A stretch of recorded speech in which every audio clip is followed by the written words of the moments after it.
안녕하세요. 사운드캣 본냥이입니다. 이번 영상은 기기 이상이 아닌데도 노이즈가 지속적으로 나오는 분들에게 원인을 찾아볼 수 있게 소개되었으며 어떤 심오한 해결책을 담고 있지 않습니다. 만약 노이즈가 없는 분들은 거주하시는 집이나 사무실 등의 전기공사가 아주 잘 되어 있는 곳으로 이 영상은 참고할 필요가 없기에 그냥 뒤로 가기를 눌러서 나가시면 됩니다. 일단 일전에 소개해드렸던 오인패 노이즈 관련 영상이나 사운드캣 블로그에 올렸던 노이즈 관련된 글들이 있으니 먼저 읽어보시는 것을 추천드리며 링크는 영상 댓글로 남겨두겠습니다.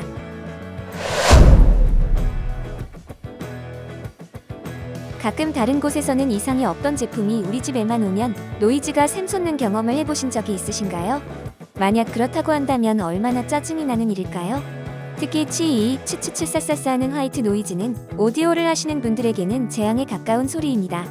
적당한 화이트 노이즈가 공부에 도움이 되고 안정에 도움이 된다는 헛소리를 하는 사람도 있는데 그건 음악을 듣지 않을 때이고 음악을 들을 때 노이즈는 적입니다.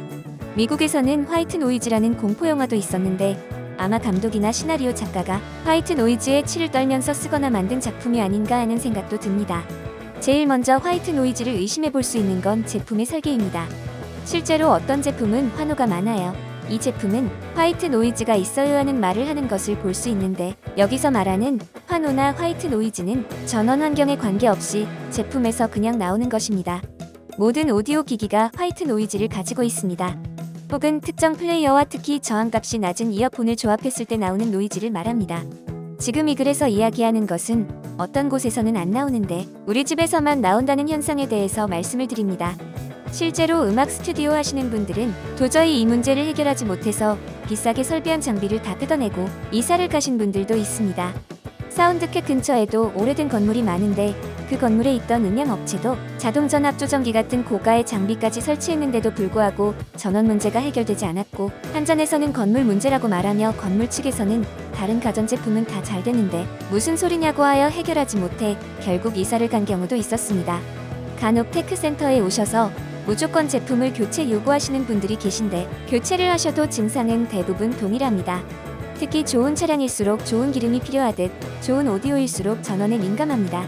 하이파이나 음향 스튜디오를 하시는 분들이 처음부터 하는 게 전기공사일 정도입니다. 전에 사용하던 제품은 괜찮았는데요 라고 하시는 분들도 있지만 저렴이 스피커들은 화이트 노이즈가 주로 나오는 고음 부분을 깎아버렸기 때문에 그 영역대 소리가 뭉개져 노이즈도 안 들릴 수도 있고 각 기기마다 전원 소모가 다르기 때문에 발생하는 문제일 수 있습니다. 지금까지의 경험으로 비추어 볼 때 기기의 문제를 돌려서 해결하신 분은 없었습니다. 사운드캣 테크센터에 오셔서 여기는 새 건물이고 전기 공사도 잘 되어 있으니 그런 거 아니냐 이상적인 환경이라고 하시는 분들도 계신데 그렇다면 테크센터의 고객님들께서 제품을 보내주시면 테스트를 하는 룸은 접지가 잘 되어 있을까요? 지금 보시는 이미지는 무접지를 테스트할 수 있는 테스터기로 불이 3개 다 들어오면 무접지입니다. 사운드캣 테크센터 테스트룸 2군데를 테스트해 보았지만 안타깝게도 접지가 전혀 되어 있지 않습니다. 특히 프론트에 있는 데스크의 테스트 PC 쪽에는 전원이 없어서 멀리 전원을 끌어오기까지 하다 보니 전원 환경도 좋지 않습니다. 그런데 이곳에서 노이즈가 나온 경우는 거의 없었습니다. 사실 노이즈 문제에서 접지가 중요하긴 하지만 절대적인 것은 아닙니다. 즉, 접지가 원인이 아닐 수도 있다는 점을 말씀드립니다.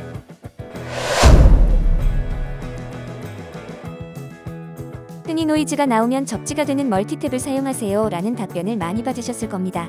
그러나 정확하게 이야기하면 접지가 안 되는 멀티탭은 없습니다. 우리나라에서는 전원 접지가 없는 멀티탭을 파는 것은 불법입니다. 지금은 KC로 통합된 전기 안전인증은 전원 코드뿐만 아니라 멀티탭 등도 필수로 받아야 하는데 접지가 없는 멀티탭은 인증이 되지 않습니다. 또한 어댑터를 사용하는 제품은 접지 자체를 사용하지 않습니다. 접지가 되는 어댑터는 드뭅니다. 어댑터 전원선을 보면 접지 여부를 알 수 있습니다. 대부분의 어댑터는 무접지 플러그를 사용합니다.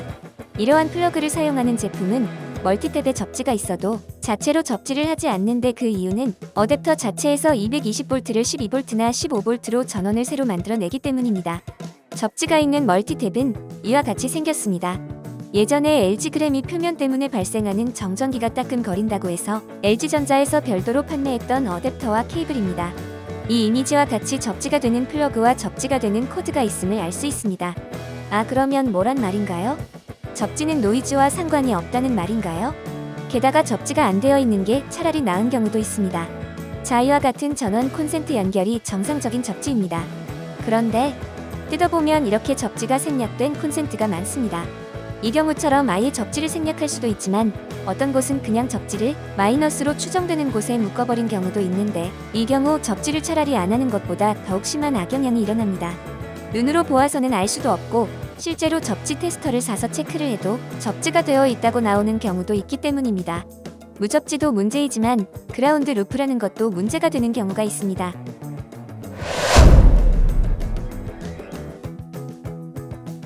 한 개의 멀티탭에 A라는 오디오와 B라는 오디오가 연결된 경우 그라운드를 서로 공유를 하게 됩니다.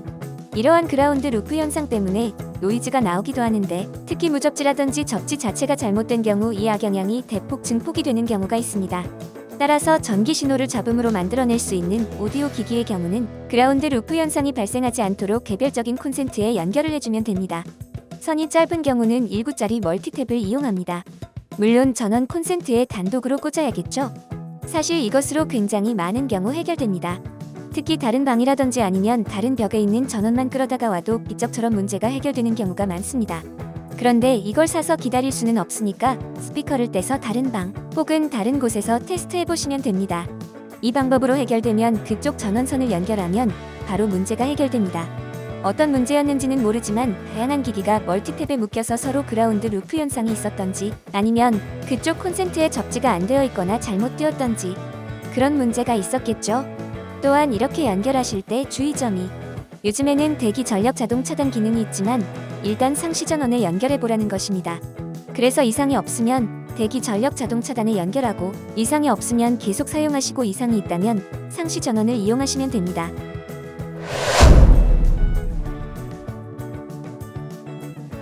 접지는 전원 접지만 있는 것은 아닙니다. 사운드캐서도 판매하는 제품 중에서 오디언트 소누 같은 제품은 접지 단자가 따로 있습니다. 아무래도 일렉 기타를 연결해서 사용하다 보니까 일렉 기타의 구조상 노이즈가 많이 나올 수 있기 때문에 오디오 인터페이스에 접지가 따로 있는 것입니다. 오디오나 스피커 등도 보면 이런 식으로 접지를 하는 단자가 있고, 대부분 나사 같은 게 박혀 있기도 하고 그냥 핀으로 되어 있는 경우도 있습니다. 접지 코드 등을 사다가 기기와 적당히 접지가 될 만한 곳에 연결해 주시면 됩니다. 없는 분들은 그냥 손으로 잡고 있으면 됩니다. 실제로 집에서 슬리퍼를 신고 기타를 치면 노이즈가 나는데 맨발로 기타를 치면 안 나와요 하는 분이 있었습니다. 인간이 정말 접지가 된 것이죠. 사람의 몸도 전기가 통하니까요. 가스관, 수도관에 연결하는 분들도 있는데 이는 전문가들이 절대 권장하는 방식이 아니고, 특히 가스관은 나중에 가스 유출 시 사고가 날 수 있어 절대 연결하시면 안 됩니다. 잘못하면 대참사가 발생할 수도 있겠죠. 본냥이가 접지를 하라고 해서 가스관에 접지했다가 피해를 보았다. 절대 아니죠. 분명히 저는 경고를 했습니다. 절대 가스관은 연결하지 마시고 수도관도 권장을 하지 않습니다. 적당한 장소를 잘 물색을 해보세요. 예전엔 책상을 철재질로 된 것을 많이 사용했지만 요즘에는 사실 바닥 자체가 접지가 되므로 바닥에 적당하게 고정해도 되겠습니다.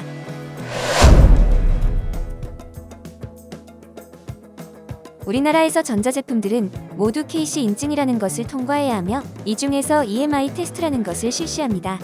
KC 인증을 진행할 때 실제로 이러한 방안에서 제품을 동작시켜서 다른 기기에 문제를 일으킬 만한 전자파 노이즈가 나오는 경우는 인증을 내주지 않습니다. 하지만 대부분의 회사에서 테스트를 하는 제품이랑 양산하는 제품은 다른 경우가 많습니다. 중간에 부품이 바뀌거나 하면 또 다시 받아야 하는 문제도 있어서 그냥 대충 넘어가는 경우가 많습니다. 또한 해외 직구를 한 제품 등은 CE 인증 제품도 많은데, CE 인증 같은 경우는 그냥 CE 기준에 맞게 제품을 제작하고 테스트 결과를 가지고 있다는 일종의 선언문 같은 것입니다. 게다가 전자제품이 아주 많은 요즘에는 조금씩 전자파가 나오는 제품이라도 한 방에 엄청 많이 모아놓으면 기기끼리 어떤 영향을 줄지는 모르는 일입니다. 무선 공유기에 인터넷이 좀 느려지거나 모니터 밝기가 약간 떨어지거나 주사율이 일정하지 않거나 등은 느끼기가 힘듭니다. 공유기망의 통신 상황이 좋지 않다는 것을 기온으로 알 수 있는 분은 인간이 아닐 것입니다.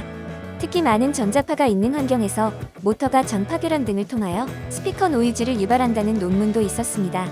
모터요? 에이, 요즘 누가 모터를 써요?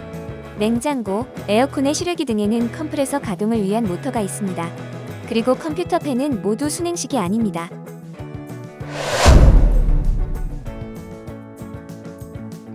사운드캣에서 판 적이 전혀 없는 제품을 사용하시는 분께서 2년 동안 고생하신 블로그 글이 있었습니다.